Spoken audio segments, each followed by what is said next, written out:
Well, good morning and good afternoon, everyone. Thank you so much for joining us today. This is our our graduate agents training for the University of Cincinnati. And we're so pleased that you could be here with us today. We had our undergraduate training last week, and that is still available. We'll have that available to you as a recording as well on our YouTube page. Just a few housekeeping reminders. If you could please keep yourself on mute during the presentation and to please keep your video off. We will have plenty of time for questions and answers at the very end of the presentation. And this meeting will be recorded as well. All right, let's go ahead and get started. My name is Hannah Gurman. I am the program coordinator for international recruitment and outreach at the University of Cincinnati.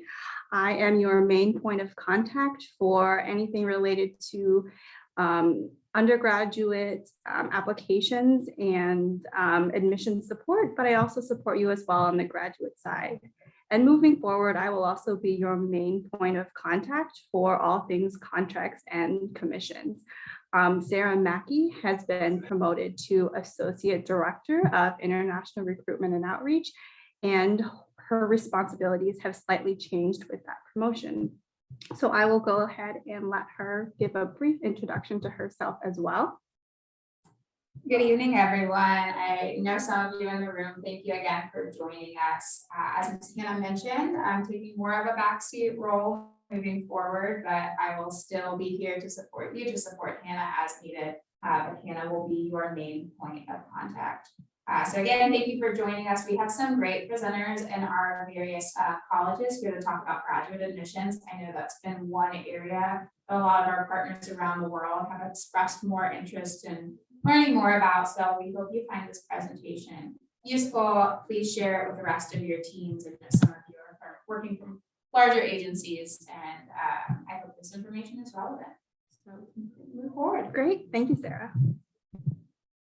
So as Sarah mentioned, we really hope this will be useful. We are very grateful to have three wonderful presenters with us today. So some of the topics that we're going to cover today, I'm going to do a brief welcome and introduction to us and to the University of Cincinnati International Admissions. And then we are going to hear from three guest speakers. Julie Stemo will be speaking on behalf of the College of Engineering and Applied Sciences, which includes computer science. Scott Pena will be speaking on behalf of the College of Education, Criminal Justice, and Human Services, which includes information technology. And Bill Gregory will be joining us as well from the Lindner College of Business, which includes information systems and several more programs. After all guest speakers, I will be giving a general overview of our graduate admissions, tuitions, and scholarship resources. And after all those presentations have been completed, that's when we will have time for a live question and answer session with all guest speakers. So Julie, Scott, and Bill will all be available to speak with you at that time. So it's really a great opportunity, if you have any questions during the presentation, to stick around to the end of the presentation to speak directly with our guest speakers. So please stay for the whole presentation for the live question and answer session at the end. I'll also be sharing helpful links in the chat box throughout. So if you have individual questions you'd rather type out, or as certain topics are presented, I'll be sharing the live links on our website of where those topics you can find information out. Perfect. So just very briefly, we are the University of Cincinnati, and we consist of several different offices. Our UC International Admissions Office is a staff of around 10 Cincinnati-based staff, and we primarily focus on undergraduate admissions with application, admission support, and pre-arrival. But as mentioned before, I will be there to support you for those some logistical aspects of the graduate commissions and contracts. We also have our UC International Services, which is the staff of 13 Cincinnati-based staff, and they really support our international students through immigration, programming, and employment, as well as pre-arrival services. We also have our three global offices. We have UC China, which is managed by Grace and Carrie. We have our UC India office, which is currently managed by Mr. Sanjay Jain. And we have our UC Vietnam office, which is managed by Tan Nguyen. And just another really quick glance at the University of Cincinnati, we have over 46,000 total enrollment with around 3,500 total international enrollment. And I want to just mention something that's really exciting. We have enrolled our largest international student population this year, even despite being in the pandemic. So we are very excited and proud, and we want to thank you all for all your hard work, especially during this difficult year. So we really appreciate and we acknowledge everything that you have done for us.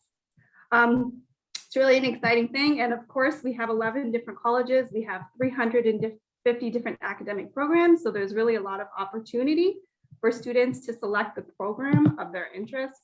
And we are also one of the world's most beautiful campuses, according to Forbes magazine. So this is a very quick overview of just a highlight of the University of Cincinnati. If you want to learn more about the University of Cincinnati as a whole in general, please view our undergraduate webinar, where I really focused on more of the key points of our university as a whole. And with that said, I'm going to go ahead and pass it on to Julie Stemo for the College of Engineering and Applied Sciences presentation. Thank you, Julie. The floor is yours. Okay, thank you very much. So I'll explain a little bit about our programs. If you're not familiar, we have 3 different types of graduate degrees in our college. We have Master of Engineering, which is a non-thesis based, more coursework related degree that can be completed in a shorter period of time than the traditional Master of Science degree, which is thesis based. And then of course we have PhD programs as well. I won't read off to you all the different degrees that we have. They're listed here. You know, just to note a couple things, we do have Master of Engineering degrees that are interdisciplinary in architectural engineering, additive manufacturing, artificial intelligence, robotics, and intelligent autonomous systems. So we do have those as well. One thing to note is that any student that is admitted, in almost 99.9% of cases, they will receive at least a partial scholarship upon admission. And also starting in fall 2022, our dean is making a big push that most, if not all, PhD students will be, fully funded. So that means that, they will receive not just, a scholarship to cover almost all their tuition costs, but an assistantship or stipend as well. So that's something that we're starting to roll out, and that's important. Now at the master's level, probably just a partial scholarship. You can go ahead to the next slide if you'd like.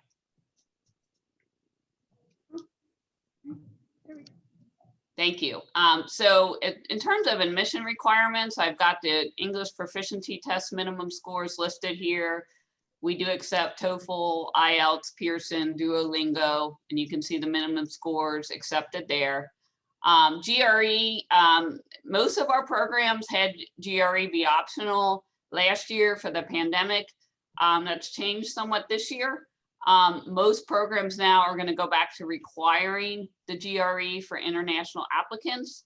There are a few that will retain the option to not take the GRE, and that would be aerospace engineering, chemical engineering, environmental engineering, material science, engineering education, and the mechanical engineering Master of Engineering.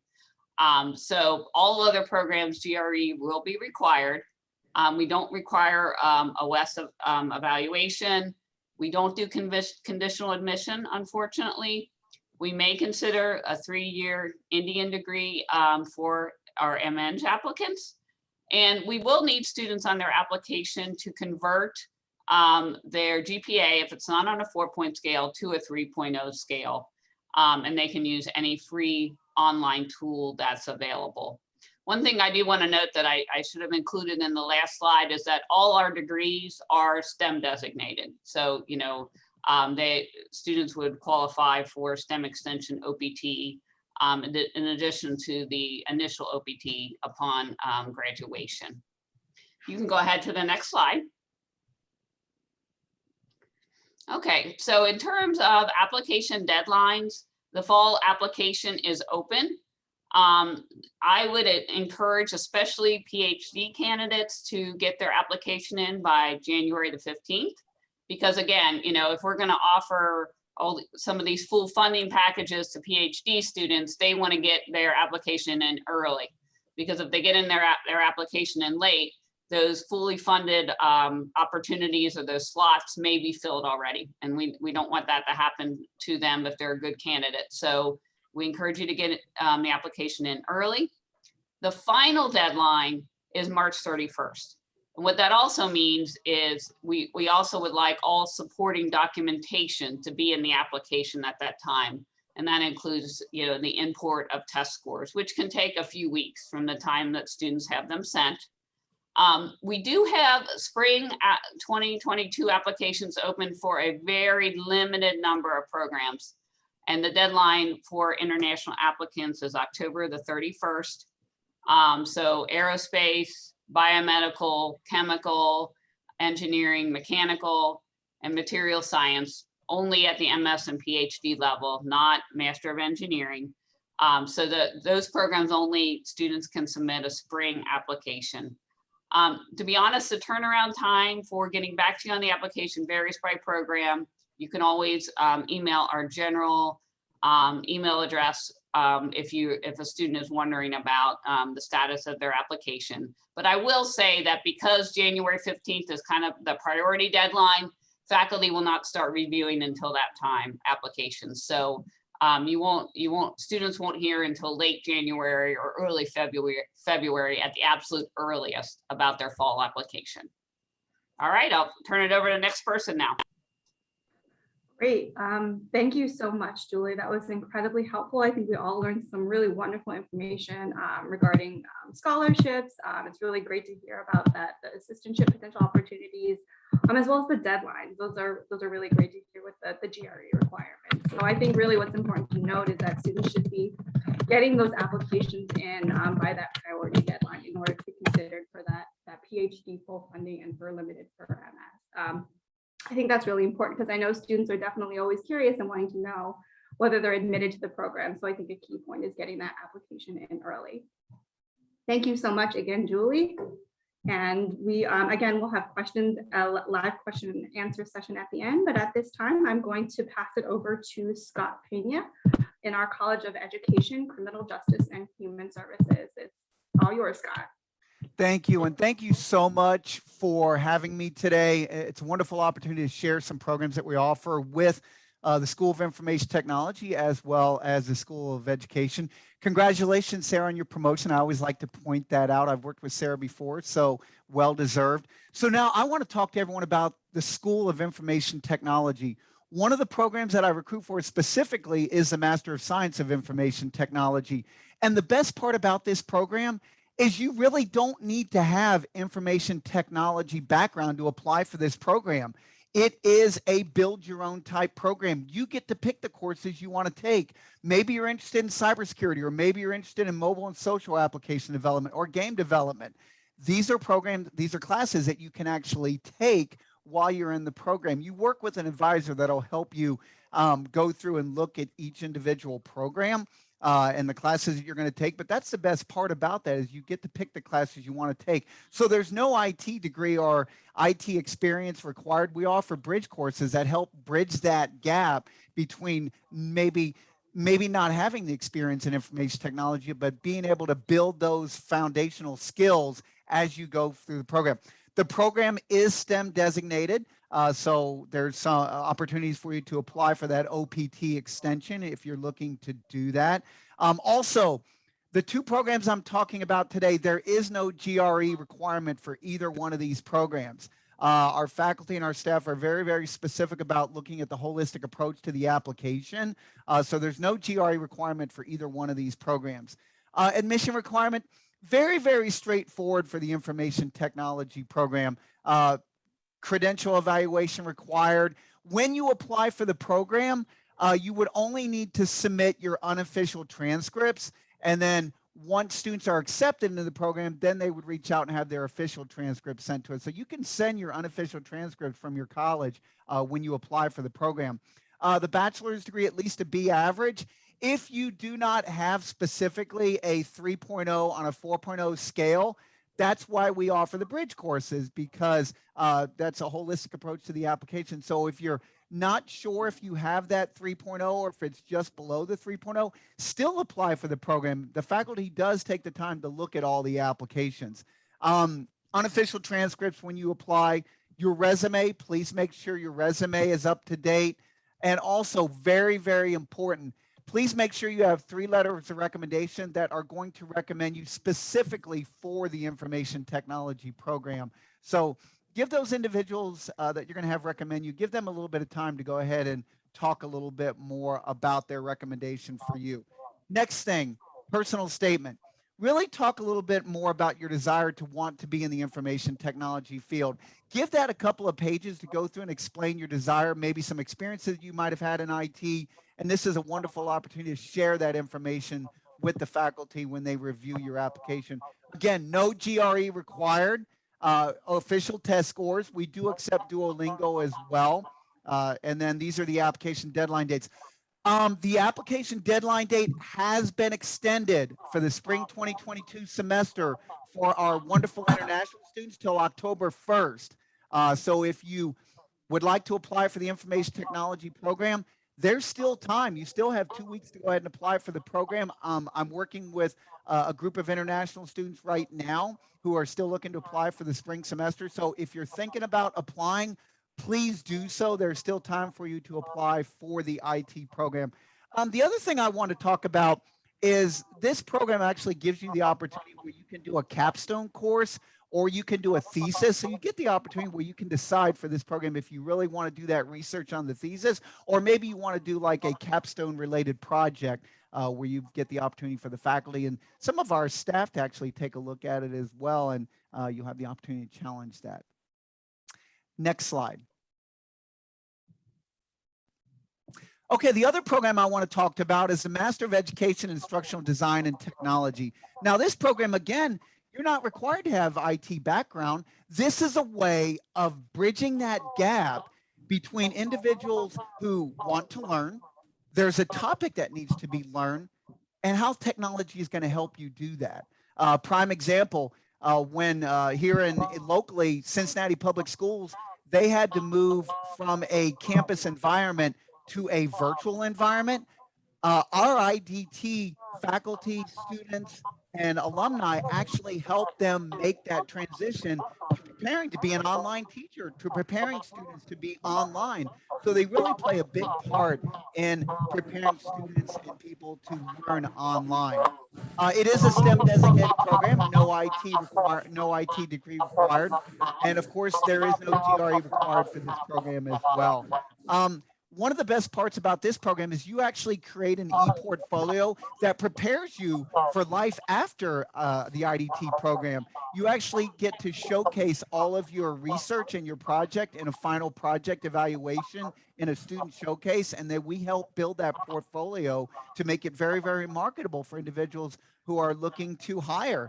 And there's various areas that you can work at as well. Maybe you're interested in working like a K through 12 or an urban institution or nonprofit, or maybe even a business setting. This is a wonderful opportunity for you to be able to do something like that. The admission requirements, very, very straightforward, similar to the IT program. Transcripts as well, unofficial transcripts. This program only requires 1 letter of recommendation. So if you submit your 1 letter of recommendation, or you want to submit 3, the faculty will take those and look at those as well. Your statement of academic goals is required for this program, and also a writing sample is required for this program. And really, it's just an opportunity for the faculty to understand a little bit more on your ability to be a graduate student. So that's one of the main requirements for this one. We do accept the official test scores as noted below. And the application deadline dates for both the fall and the spring semester is April 1st and July 1st for this program. So if you're thinking about becoming an IT major, or if you're thinking about majoring in instructional design technology, please communicate with me. If you want to apply for IT, there's 2 weeks to apply.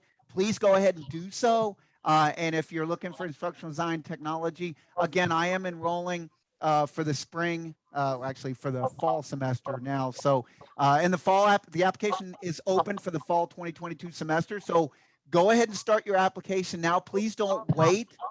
Go ahead and start. Give yourself enough time to go ahead and apply for the program. Next slide. Scott, I do believe that is the last slide for CECH. That's the last one. To Bill, but this has been wonderful. Thank you. It's really helpful to know that IT is extending the deadline. That's really wonderful news for students. And it's been really helpful to learn as well about specifically more how you can customize the IT program and as well more of those admissions requirements. I think those letters of recommendation, that personal statement is really important for students to consider. So thank you for touching on that as well. And I'm going to go ahead and pass it to Bill Gregory, who is speaking on behalf of the Lindner College of Business. Bill, the floor is yours. All right, well, thank you guys very much for having me, and thank you everyone for being here. We're really excited to have you guys be able to learn more about our programs. My name is Bill Gregory. I'm the Assistant Director of Graduate Recruitment here in the College of Business. So one of our biggest pieces is we kind of separated our graduate programs into two distinct groups. There's our flagship program, which is the MBA. The MBA is a bit different than some of the other MBAs, specifically because it's, I consider it more like a buffet, if you will. We really try to allow students who go through the MBA program to pick and choose some of the coursework that they're most interested in, to allow them to tailor it to their own education. We want our students to be able to focus in on what's going to be best for them in their career. So that's kind of how we adjust our MBA. Now, the other part of it is our specialized master's degrees. So as you can see, we have applied economics, business analytics, which is ranked #1 in the country by Analytics Today, finance, HR, IS, and marketing. Now, as you can see, I've listed those programs which are STEM designated. So the biggest one for most of our folks, especially international students, tend to be information systems and business analytics. Now, all of our programs, with the exception of information systems, are one-year programs. IS is about 18 months. That's because information systems has a required co-op opportunity. So it is a position where you are getting paid, which does help offset the costs of coming to UC. We also have our own designated career services department, specifically working with our international or our graduate students. Talking too fast this morning. Need more coffee. So career services here is a bit different inside Lindner. It's really goal-oriented on connecting students directly with employers from the time they start. Our undergraduate students, as you've may have learned before, they start connected with employers later in their first year. With our graduate program, especially IS and BANA, it's in the second week of the program. We're already having you be introduced to potential employers. It's one of the reasons, of course, UC is so solid when it comes to getting students jobs. Our goal for business analytics and information systems is that you already have a job offer before you're even graduated. Next slide. So the admissions requirements, it's what everyone always wants to know. I get a lot of emails asking about GRE waivers and TOEFL waivers and whatnot. So let's just go through it. So there are the online application itself and the application fee. We don't offer fee waivers for our programs at this time. 2 letters of recommendation. I often get the question asked, do you want one professional and one personal, one, an academic one? It's really up to the candidate themselves. Some folks have been out of school for a few years. If I were applying for a master's program right now at my age, I'm 39 years old. My cooperating professor for my master's degree, he retired years ago. So I wouldn't be able to get a hold of that, and that's okay. What we're looking to do with these letters of recommendation is really learn as much as we can about the candidates themselves. Then the essay or essays, there are 2 options with the essays. Essays are incredibly important. We read through every single one of them. There's a supplemental essay. If an applicant feels that they can't fully express everything they want to know about their program choice in the essay, there is a supplemental essay. So if they feel like they need to put that in there, that's absolutely fantastic. The resume is incredibly important. A lot of our students have 1 to 2 years of work experience. For information systems, it's a requirement for international students. Pre-COVID, we were at 100% Job placement for 7 years with IS. BANA and IS last year were still over 80% job placement throughout COVID. So it's something we really pride ourselves on. But one of the reasons we're able to do that is we have folks coming in with work experience to be able to be placed at their co-ops. So having work experience is really important for us. I don't care about having official documents sent, unofficial transcripts, just like everybody else is kind of the way you go. Our TOEFL requirements are a bit different. It's a 92 minimum. IS has a TOEFL requirement of 100. The IELTS 7.0 with a 6.5 sub score, and Duolingo's at 105. The GRE and GMAT are required for the most part. I mean, there are waiver options, but they're few and kind of hard to come by. Specifically, BANA and IS have fewer options for waivers than some of the other programs. The average score is around 320, 325-ish for BANA, and IS is around 308 to 310 for the GRE. MS BANA would probably be the most difficult to receive a GRE waiver for. It's 7 years of work experience in the field. So WES is only required for 3-year degrees. So if you have a 3-year degree, we absolutely accept them. A lot of our students have them. We just ask that they fill out a degree equivalency to ensure that it is equal to a 4-year degree. If it's a top level like an IIT or whatnot, we're used to seeing them, so we just will waive that requirement. There is no conditional admission for our programs at this time. So we often get that question about what options. We don't really have them for conditional admission at this point. We hope to make some adjustments because we used to have conditional admission for a couple of our programs, and I'm working on trying to get conditional admission set back up right now. Next slide.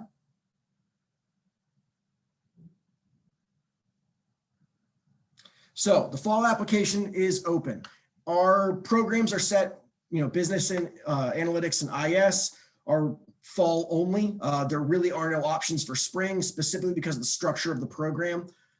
So we are reviewing applications here on a rolling basis. We'll start reviewing those in probably about 3 or 4 weeks. Early October, we start reviewing applications. It's really, really important that students who are applying for, IS or BANA are applying as early as possible.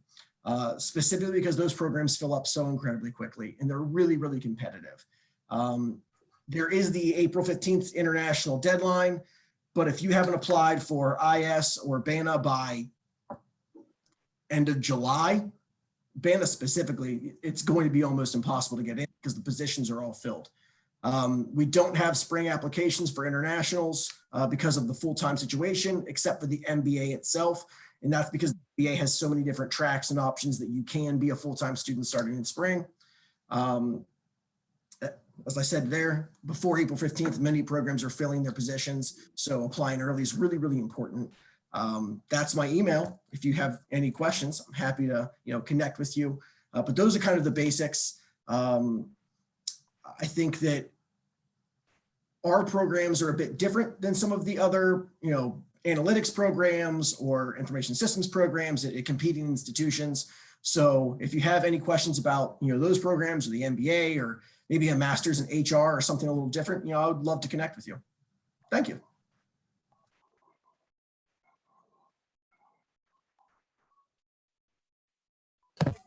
Thank you so much, Bill. That was really helpful to learn. I liked your analogy about a buffet of courses. So I think really it's important to note that a lot of these degrees can be tailored for what the students' interests really are. And so that's really wonderful to know for our international students who are interested in these programs.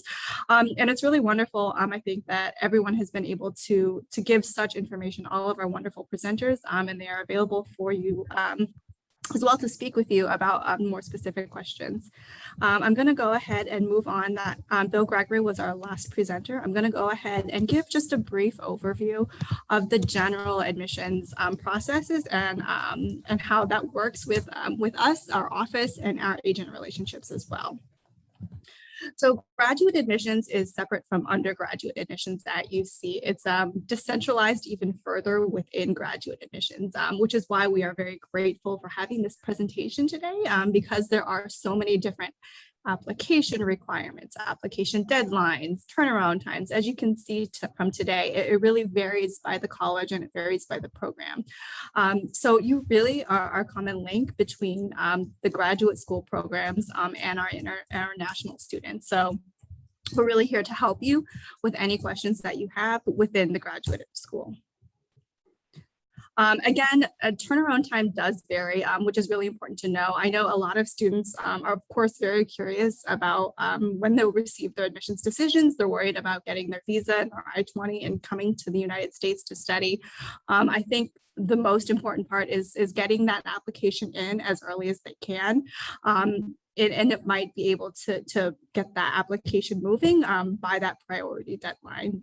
Definitely for the College of Engineering and Applied Sciences, our more competitive programs who receive a lot of applicants, that turnaround time can vary. So getting that application in earlier is recommended. Tuition and scholarships is another very important question for our students. Of course, for our out-of-state tuition, it really does vary by program and by college. So it's very important, again, for students who are interested in pursuing a master's or a PhD at the University of Cincinnati to really look at their tuition costs by program. And they are listed on their website, and they can also, of course, contact the programs directly as well for that specific tuition. You can see it is listed generally right here around $29,000, but there are opportunities for funding for our graduate students. And in general, those three ways are tuition scholarships, which is known as the Graduate Incentive Award. All of our scholarships are merit-based for our international students. They are not need-based, and students don't have to apply for extra additional scholarship. They will be considered, and it does vary by program, of course. Assistantships are also available in the form of teaching, research, and administrative. This varies by program again, and fellowships as well, both at the university level and college level. It is important to note that if students are interested in a teaching assistantship, there will be an additional test of English because students will have to have that fluency in order to have that classroom experience. Assistantships and fellowships as well, those are not automatic. So students will need to look at those openings that are available within their program and within their college and look at applying and look at their qualifications. I think relationships are really key at that point. You know, if students are already here and looking to apply for an assistantship or fellowship, to really have a close relationship with their advisor or their professors to see those assistantship and fellowship opportunities arise. But they're also listed, of course, in opportunities through the graduate newsletters as well. We are very excited. We have a lot of information for you, but we are excited to announce the new International Agent Handbook that we have. So we have created this summer. We are very excited to roll this out to you. It is a one-stop information resource for you to provide you information on agent partnerships, agent partnerships, our marketing materials, and as well as a lot of information on our university. So our colleges, our different programs, our undergraduate requirements, our graduate admission requirements. We hope this is really helpful to give you a lot of information in one spot.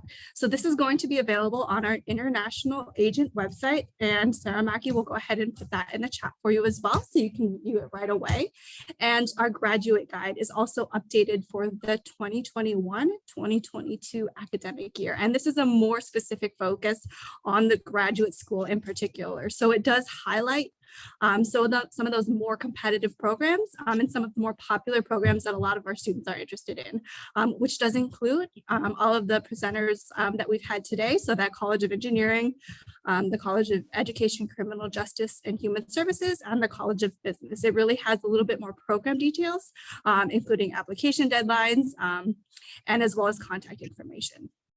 And of course, you can see the other resources that are still available for you as well. Our website is wonderful. Our program finder to know, since we have over 350 different programs, what students really are interested in. They can really utilize that to find what programs are available for them. And of course, our scholarship and tuition website and our contact information. So there's really a lot of different resources for you to be able to utilize that we hope that can help you through this process. And again, we're very excited about the Agent Handbook and the Graduate Guide. Those will be on our website for you to use at any time. So that is the very general admissions for the graduate school for the University of Cincinnati. Thank you again for our presenters, Bill, Julie, and Scott. We will go ahead and open the floor to questions. Please feel free to put your questions in the chat, or if anyone wants to unmute themselves, you're welcome to do that as well. You're also welcome to ask questions about programs that have not been presented today. So if you have questions outside of engineering, business, or education, criminal justice, and human services, that's fine as well. I'm happy to address our other programs. We were just very happy to have our guest speakers here today. So I'll go ahead and open the floor for questions.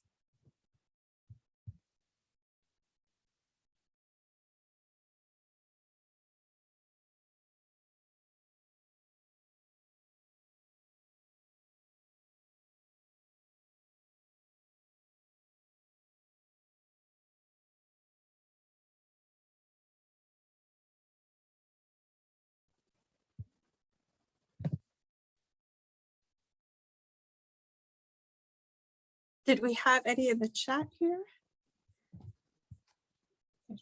Oh, perfect. I see one in the chat right now. So we want a clarification on if you accept 3-year Indian bachelor's degrees.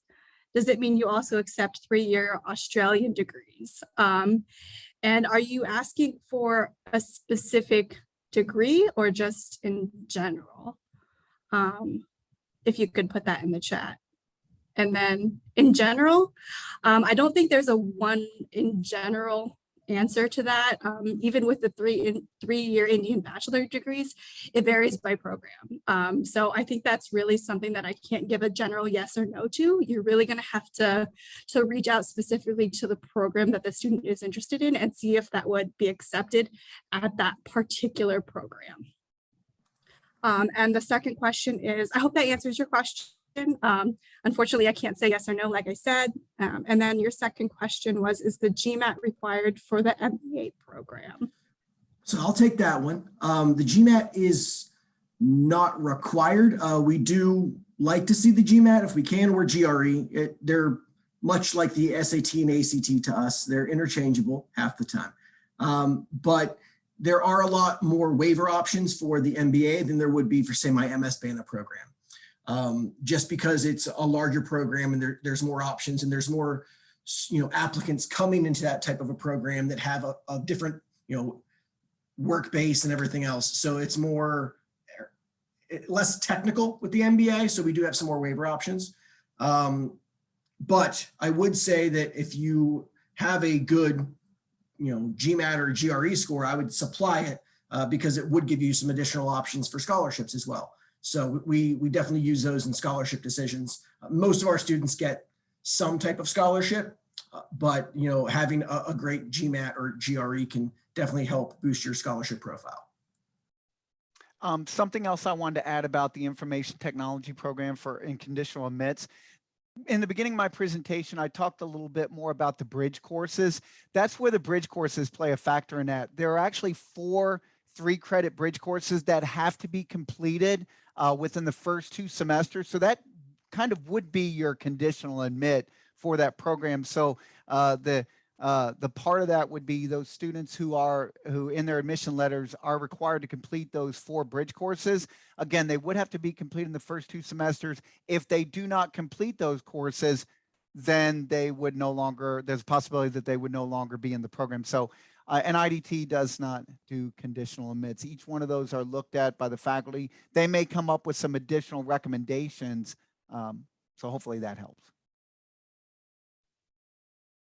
Great, thank you. I just want to circle back to real quick to the question that we had for Bill regarding the GMAT scores. I definitely think, if a college or a program is not requiring a GRE or a GMAT or a letter of recommendation, I think it's safe to say that if a student is able to access a letter of recommendation, or if a student has a GRE score but it's not required, and it's definitely if it's a better score, I think it's fine to submit that score. So it gives our admission advisors a little bit opportunity to really review that student holistically, because we do that for our program. So even if a student doesn't see a required admission component, there's definitely still that opportunity to submit that information or those scores with their program, and it's something to consider. Can a student apply for 2 programs at the same university? That's definitely possible, but the student will have to do 2 different applications as well as pay 2 different application fees. So it is possible, but it is 2 separate applications for each program. And it will have to meet those individual requirements at each program. So it's really important to look at, again, we've talked about the different application requirements for different programs. So they'll really have to pay attention to which programs have which requirements and make sure they're submitting all of the proper documentations. Go ahead.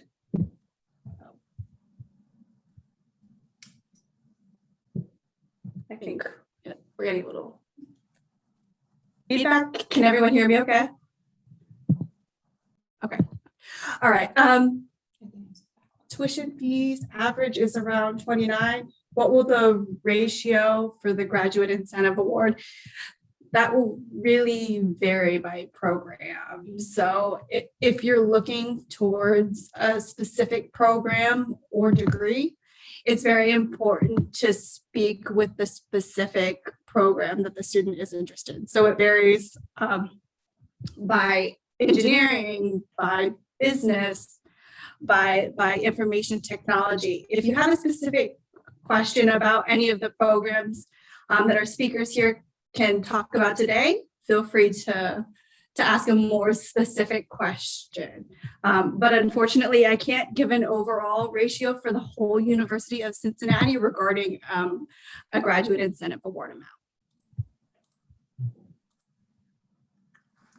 Real quick, to answer a question asked about the MS Finance, there is a spring option. I said before, we don't have a lot of spring intake, but we do have a spring option for MS in Finance. The one thing, depending on academic background, it may take a semester. It all depends if they have a business background and they wouldn't have to take, the intro to finance, intro to, accounting, those types of things, and intro to it's called 8 basic business knowledge courses. So if they don't take those, then they could knock it out in the standard 2 semesters of spring and then the next fall. But it just depends on their academic background. So if they don't have a business background, I would say wait until the next fall, just because it would be an easier transition for the student. I also wanted to add about the Graduate Incentive Award versus the Graduate Assistantship Scholarship. As Hannah and Sarah pointed out in the very beginning, these are 2 different type of awards. The Graduate Incentive Award is a percentage off of your tuition, and there's really no work required for that. You just have to maintain your status in the program. You have to be taking the required courses per semester, and that's usually a percentage off, and that could start off at 30%, could possibly go all the way up to 100%. So there's no work required for the Graduate Incentive Award. The Graduate Assistantship Scholarships, as Hannah and Sarah pointed out in the very beginning, that does require work. Usually students are required to take a minimum of 12 credit hours per semester, and they have to complete no more than 20 hours of work per semester. And it could be a teaching assistant, research assistant, working, an admin assistant working at one of our colleges or one of our departments here on campus. So that would be the easiest way to think about that, is when you apply for the program, see what you're offered in your offer letter, and that will have that listed as a Graduate Incentive Award, again, a percentage off of your graduate cost per credit hour, or a Graduate Assistantship, which will have a breakdown of your duties and responsibilities, as well as the funding that's being paid to you each semester for your work.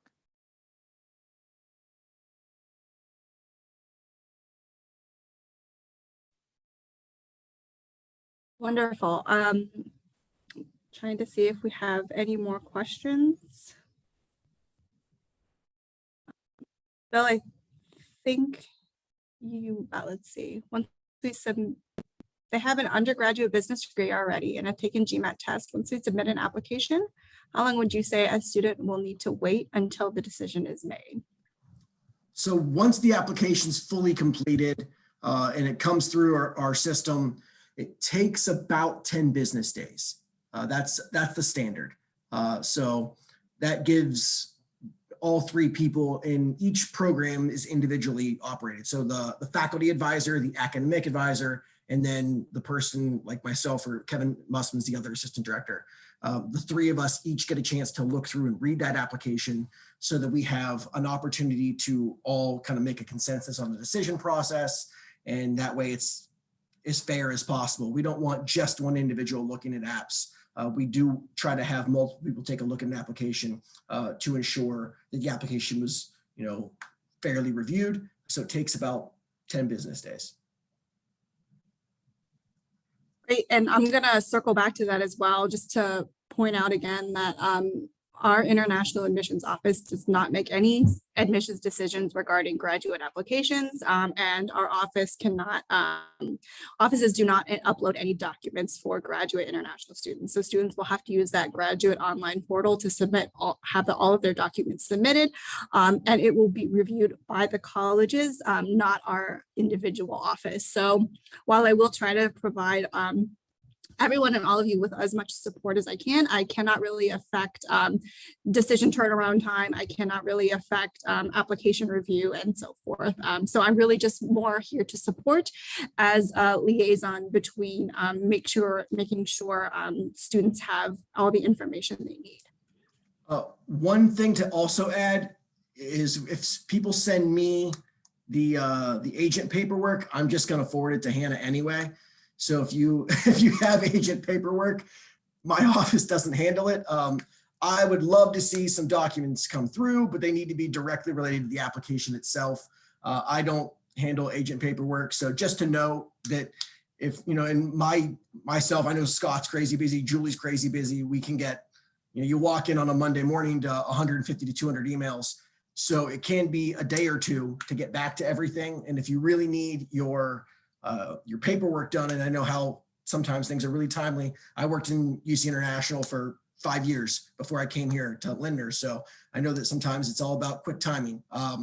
Just send that stuff directly to UC International instead of sending us the agent paperwork, because I don't process it. I don't want to hold anything up for you as an agent.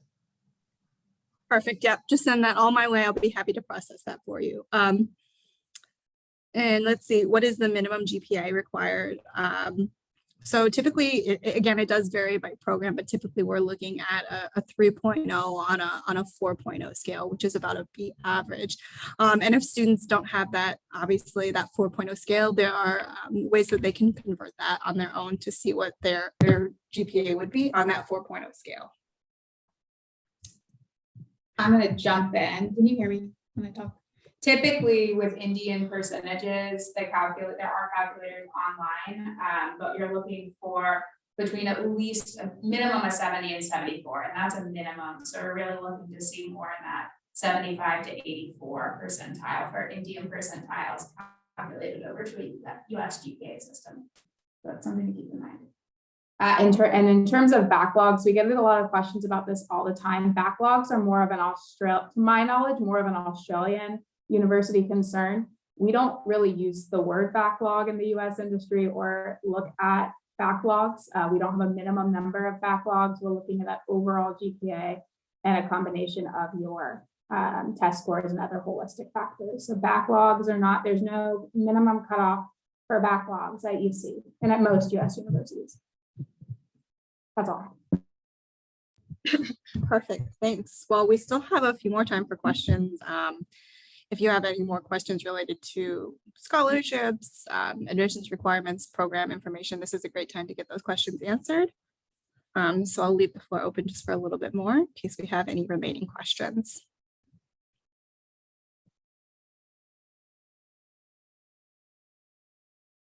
While we are waiting for a few more questions, Julie, Scott, or Belle, if there's anything else that you have thought of that you would like to add, please feel free to do so. The only thing I will add is probably our most competitive degree is computer science. We have the most applicants, and as a result, that even though, our minimum criteria is listed, if we have a high number of applicants, our criteria will rise to meet the number of applicants. So I just want to put that caveat in, like, particularly last year, we had a very high number of applicants, probably because factors related to the pandemic. So there were students that maybe would have been admitted in a previous year that were not admitted last year because of that. Great. Yeah, I think that's an important point to touch upon, because I know a lot of students, well, not a lot, but a student who maybe has not got admitted to a program that they feel like they hadn't met the admissions requirements for, might be wondering why they were not admitted. And that definitely is an important point, that it's not only a holistic review.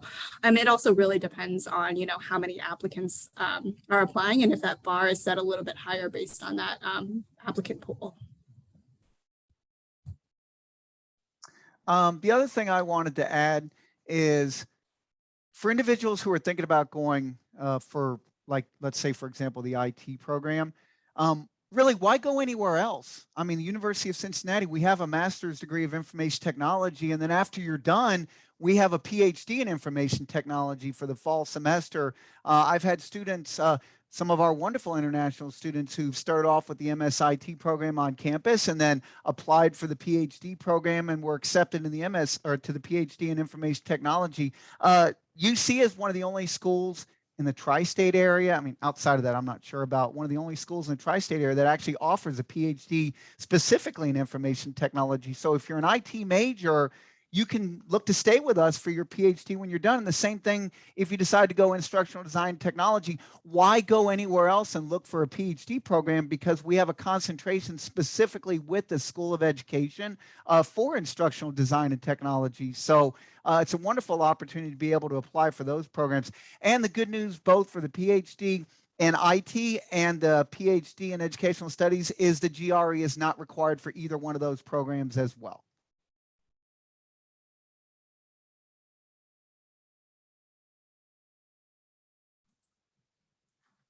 One quick thing to note, I didn't really talk about our doctoral program. We do have a highly competitive PhD program. I am the one who runs that review process, the application process as well. So if you do have someone who wants a PhD, connect with me. But do note that we only bring in about 24 doctoral students per year. We're fully funded.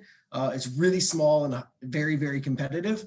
Our programs are designed specifically for research faculty. That's the goal of our PhD. So if you have someone who wants to be a university professor and doing academic research, that's the program. We're the type of program. Somebody just wants to have a PhD for advancement in their career. We're not really a program to look at that point. I just always try to throw that out there, that our program is specifically designed to create research faculty. So it's small, 24 to 26 students a year.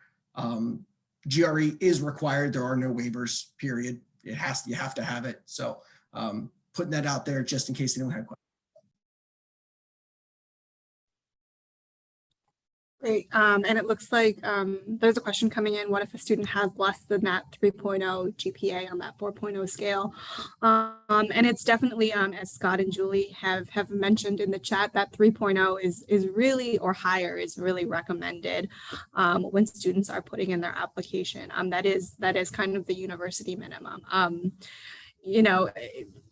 I don't know if Bill has anything else, or if anyone else has anything to add, but typically that is what we are looking at, is that 3.0 on that 4.0 scale. I will say that for us, it's very program dependent. If you don't have, business analytics, super competitive. Often we're seeing closer to 3.5 GPA, whereas maybe a master's in HR, that 3.0 is acceptable. It's just very, very program dependent. And that's why people, like myself and Scott and Julie, that's why we're here, is so that you can email us and ask us those questions. We are happy to answer them. We just want to connect with you guys to get you the information that you're looking for, but it's very, very program dependent. Yeah, I think that's such a key point for our students and for our agent partners to know, is that it is very difficult say this is true for all of our programs at anything is true for all programs at the University of Cincinnati. It really does vary by college, and then it varies by program. So it's definitely hard to say that, you know, this is the GPA for all of UC. It really, especially since we have more of our competitive programs, that GPA is going to be a little bit higher that we're looking at. So it's definitely something that our staff, our wonderful staff, are here to talk to you about and to answer any really specific questions if you have that for the specific program that the student is interested in. One thing that I want to note that is pretty true for most programs at UC or most graduate programs, we need a NACIS accredited course by course evaluation if the graduate degree was earned outside of the US. That process takes time. So definitely encourage your prospective students, your applicants, to start that process early. We have our preferred company is SpanTran. We have a special relationship with SpanTran where we can expedite things in a more efficient manner, but any NACIS accredited company will do. Again, though, those things can take 4 to 6 weeks. So one thing to keep in mind, applying early to really position your applicants to kind of be in the best position for both admissions, but also funding opportunities. They need to start that NACIS accreditation process or evaluation process fairly early in the cycle.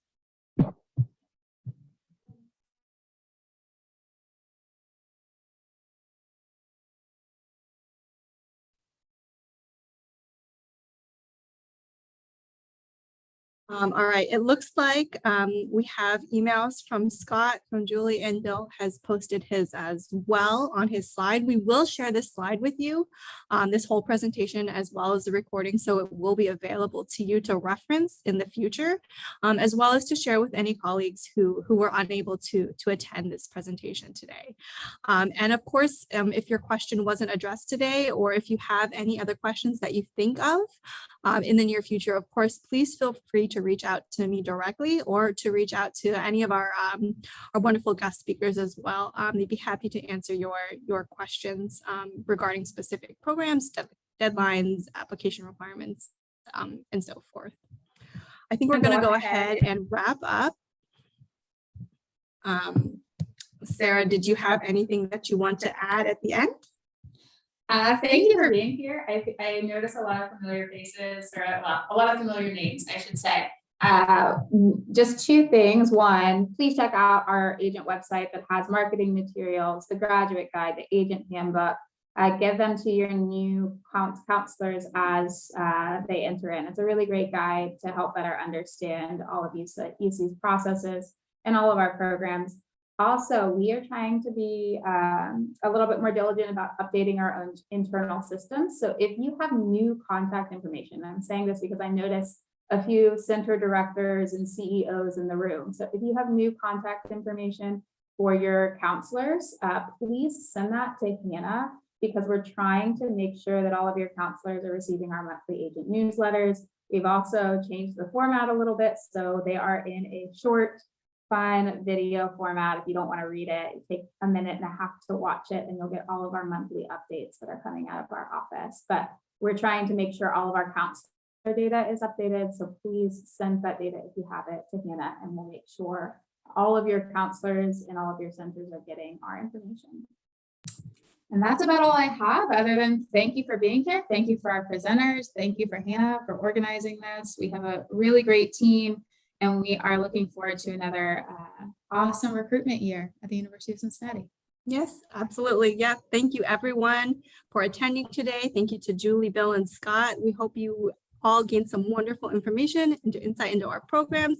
Please reach out to us with any questions, and we will be in touch with you. Thank you, everyone. Have a great evening. Bye, everybody. Thank you.